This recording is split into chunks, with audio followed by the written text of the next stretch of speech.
sa buong nila yung polis na yan, at kaya hindi ko na mahiwala yan? Ano bang pinakain sa'yo at baliw na baliw ka, ha? Gusto ngayon, sinasaktan ka pa niya? Ginagatasan ka na nga ng parang ginugulpitan ka ng parang pinikpik ang manok.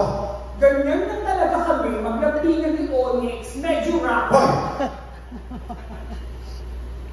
Hindi nakakatawa yung klaseng ganyan na lampingan na. Josie?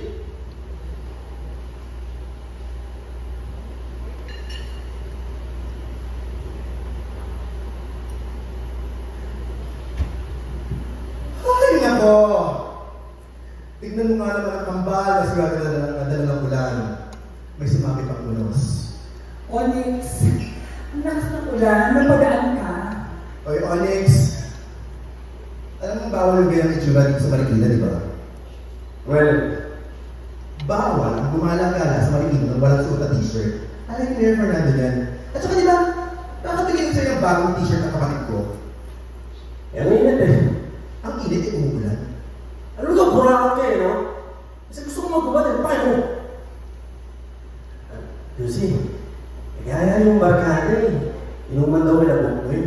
Banda na sa 8. Kayo na lang, wala kasi akong gatok ngayon eh. Kana, kinakakalukit ka, pakipot ka, ha? Sumunod tayo ng busy din doon sa Memphis, ha? Bulong ka ng bulong dyan. Naririnig ko rin naman dito. Ayayin nyo naman yung tututumbak lang yan para sa taya sa inuman nyo. Tapos, yung bakla na naman ang magbabayad sa kakainin yung balon sa chicharon. Tapos, pag nabubus nyo na niya, may gana pa kayo sa atensya. Pinakapag ba talaga ng mga kanin ng mga hinayo pa kayo mga Diyos kayo? Astig ah. Ano problema nung magkautol mo, ha? Sandali ha, di ba init lang ng ulo ni Ateng? Alam mo, umalis ka na muna kasi baka pati ikaw ang magbunto na ng galing. Okay. Yan talaga pagkurang na eh, di ba? Makunat na, kaya walang pumapatol sa kanya. Ha? Sagwa na ng tama sa mukha, sagwa pa tumawa sa buhok.